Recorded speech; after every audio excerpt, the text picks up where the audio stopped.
عزیز طلبہ، السلام علیکم۔ آج ہم سابقے اور لاحقے کے بارے میں پڑھیں گے۔ سابقہ اور لاحقہ کیا ہے؟ آئیں دیکھتے ہیں۔ اردو زبان مختلف زبانوں سے وجود میں آئی ہے، اس لیے اس نے ہر زبان کے اچھے اچھے الفاظ کو اپنے اندر سمو کر جذب کر لیا ہے۔ اسی طرح اردو زبان کو بہت وسعت حاصل ہو گئی ہے اور تمام زبانوں کے محاسن بھی اردو زبان میں سمٹ کر آ گئے ہیں۔ اردو ایک ترقی پذیر زبان ہے۔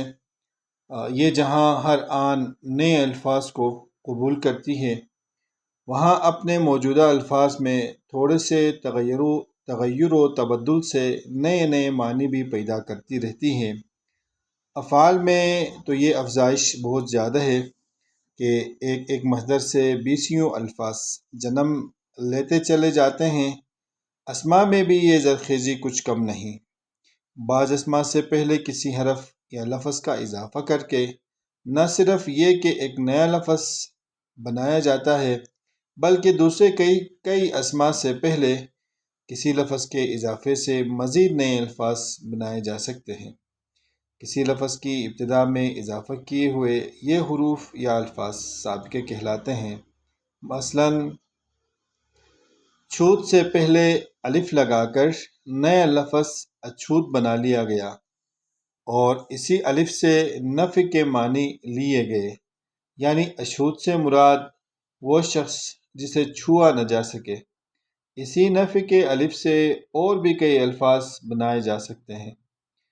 مثلاً امر نہ مرنے والا، مر کے شروع میں الف لگایا۔